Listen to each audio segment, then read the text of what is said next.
With the midterm elections only 25 days away, Republicans are making a last-minute push to rally supporters. At rallies over the past week, the president has put law and order at the top of his agenda, slamming Democrats for their actions during Justice Brett Kavanaugh's confirmation battle, renewing his arguments for a wall along the U.S.-Mexico border, and attacking Democrats as an angry mob, a label that has become a frequent soundbite for the president and Republican leaders. You now have a champion fighting for you in the White House. But I need your help this election day, November 6th, to stop the radical Democrat mob from trying to take it away. You don't give power to an angry left-wing mob. What we have learned is the resistance that has existed since the day after the November 2016 election is centered right here on Capitol Hill. They have encouraged mob rule. If you allowed the wrong people to get into office, things could change. They could change, and they could change fast. And we're not going to let that happen. We can't let that happen. It can go very quickly. It can change very fast. We can't let that happen. You don't hand matches to an arsonist, and you don't give power to an angry left-wing mob, and that's what they've become. They were trying to intimidate members of the Senate, not only in our home states, but also up here, actually in the Capitol and at our homes here in Washington. And I'm really proud of my members for not knuckling under to those kind of mob-like tactics. And joining me now are Bloomberg chief Washington correspondent Kevin Cirilli and Associated Press White House reporter Jill Colvin. Jill and Kevin, thanks to both of you for being with us. Jill, let me start with you. Does the White House feel that branding Democrats as a mob is a smart strategy? And how are they rationalizing that when crowds at the president's rallies frequently chant, "Lock her up"? I mean, isn't civility somewhat in the eye of the beholder here?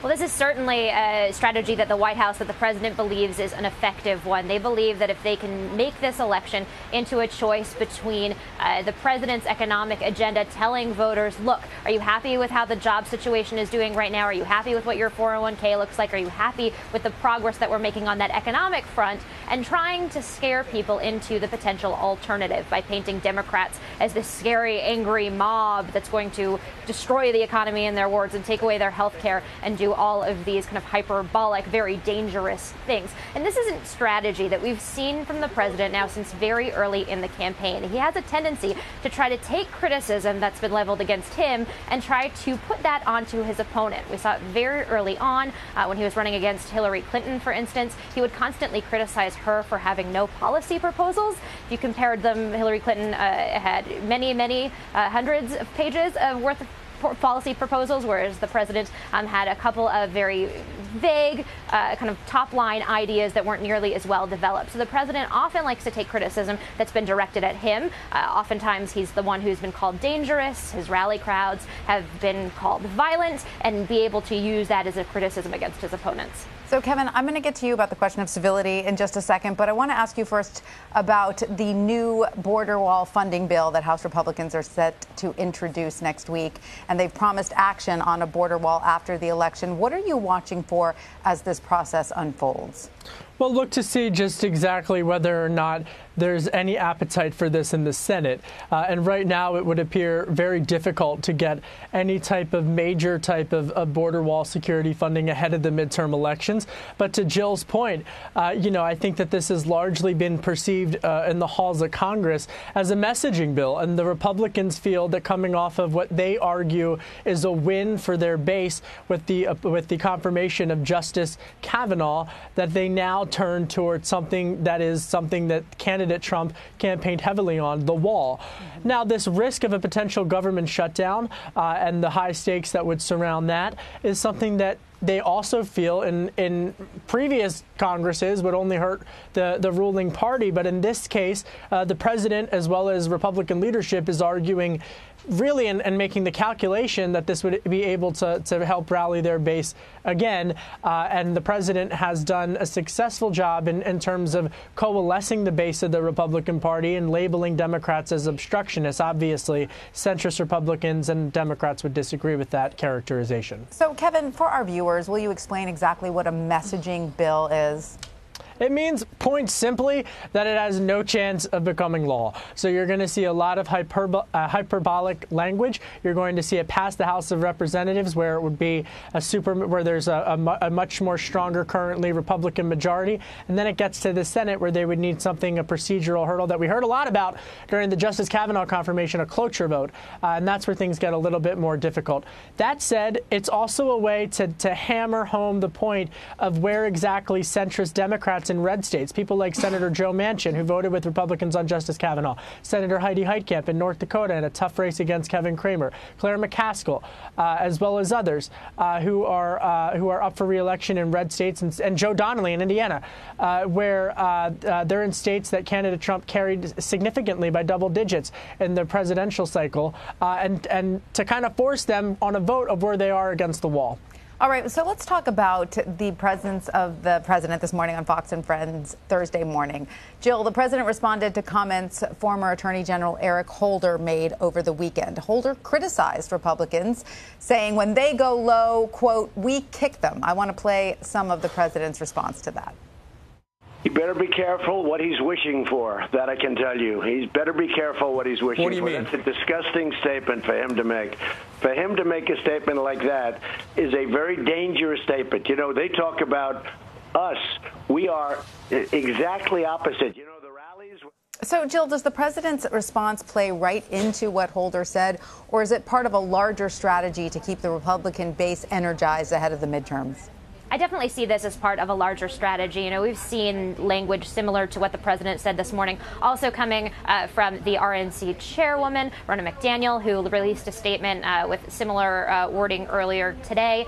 You see this again playing into this kind of effort to shape the Democrats as being this angry, out of control mob, and try to escalate their rhetoric so that his supporters are energized coming into the midterm elections. You know, there's been a feeling among some in the Democratic Party that they haven't effectively been able to mount any type of defense against President Trump, that they just don't know how to respond to his rhetoric. They just don't know how to defend themselves against his insults. And as we are going closer to the 2020 election cycle, which will probably be in, you know, a month from now, as soon as the midterms are over, Eric Holder is somebody who is thought to be considering a potential 2020 run. And you see these Democrats really trying to show Democratic voters here that they're going to be tough, that they're going to be able to take Trump at his own game. And we've seen here from the president's response an early indication of how he might be trying to turn that back on them.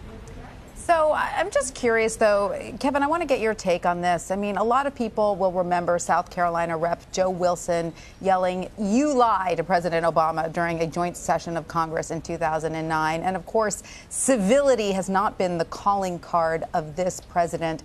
So, you know, is this then a strategy that works, or will it just shine a light on the fact that, you know, both Republicans and Democrats behave badly? You know, I honestly think that the answer to that question is in the eye of the beholder, because if you're a Democrat, obviously you're going to make the case that President Trump has really struck back hard and really broken with political norms and used brash, aggressive rhetoric. And Democrats would even argue that even beyond that, using adjectives beyond that. If you're a Republican, they would note other examples, whether it's protesters that they feel have been more violent. They would look at other folks like Congresswoman Maxine Waters. And so, look, I truly think that really depends. That's in the eye of the beholder. But do you think that this is going to be the state of political rhetoric going forward? Is this absolutely. Here to stay? Yeah. Civility is dead. Civility is dead. And when it rains, it pours, like it's doing at the White House right now for Jill Colvin. I feel bad that I'm indoors. I know, Jill. We're with you. It's raining like that here in New York. So I know what you're dealing with, but we are indoors. So thank you, Jill, for sticking with us in that pouring rain. And Jill, switching topics to missing Washington Post columnist Jamal Khashoggi, President Trump said that the administration was still gathering facts and was not inclined to punish Saudi Arabia by stopping weapons sales. So what position is the president ultimately taking here? Well, the president is clearly finding himself in a very difficult situation here. He's been very careful about the words that he's used. He's been very reluctant to share any conclusions about what has actually happened here, or any kind of intelligence that the American government has gathered here. And what you see is the president who has really, over the course of his administration, with the close help of Jared Kushner, his son-in-law, and his top advisor, really tried to develop a strong relationship with the Saudis. This has really been key to their Middle Eastern strategy, as their strategy to try to power out Iran. And you've seen the president's son-in-law become very close, for instance, with the crown prince there. And the president right now is facing the possibility that he might be forced under pressure to come out hard against Saudi Arabia, especially considering there is a journalist involved here, which is obviously a very difficult subject for the president, who has consistently and routinely told his supporters to boo the press and who calls the media fake news here. What the president said today was that he is really reluctant to do what I think a lot of people think is kind of the top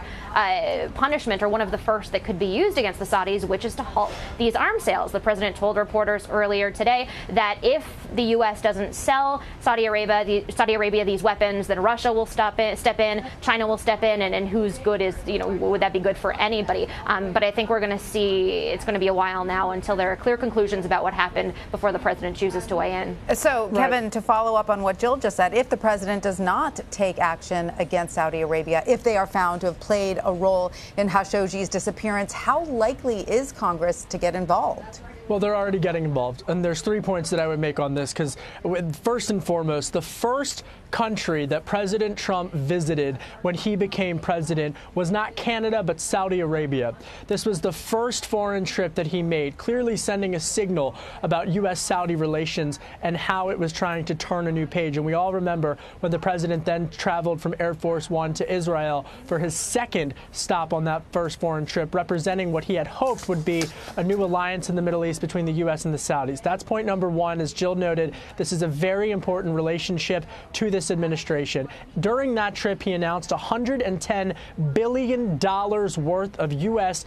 arms deals in weapons programs for the Saudis to arm themselves against a host of different terrorists, as well as against Yemen. The second point that I would make is to your point, Tanya, with regards to Congress getting involved. I interviewed Senator Mark Warner today, a Democrat from Virginia, and he echoed what Senator Bob Corker, a retiring Republican from Tennessee, said, and that is that there's bipartisan consensus now that they want to invoke on the Senate Foreign Relations Committee what's known as the Magnitsky Act, which would give the administration 120 days to report back to Congress on the results of an investigation into what exactly happened to this journalist who was critical of the Saudi regime. This is a new King Mohammed bin Salman. He is young. He is inheriting the Kingdom of Saudi Arabia and was trying to put forth a new image to the world. This is his first major test on the global stage. And the final point that I would make is that the president today, breaking with Republicans. Yesterday, I interviewed Senator Rand Paul. He is a much more libertarian voice, and he noted that all the Democrats, mostly in the last Congress, when they tried to approve this arms deal,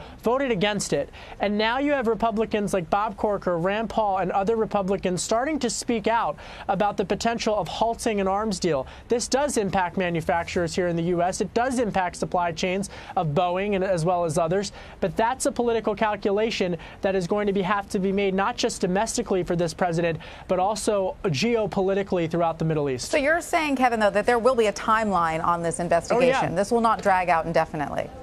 Already there is, because when you have the Senate Foreign Relations Committee led by Bob Corker and every Democrat signing that, Patrick Leahy as well, saying that they want an investigation, and you have other lawmakers calling for there to be a global investigation, the administration now has to report back to the Senate on the results of this investigation. All right, we'll see what those results yield. All right, finally, I want to end with Kanye West's visit to the White House Thursday, which included a meeting with President Trump in the Oval Office. Here's some of what he had to say. You know what I don't like about, it's not that I don't like, what I need Saturday Night Live to improve on, or what I need the liberals to improve on is, if he don't look good, we don't look good. This is our president.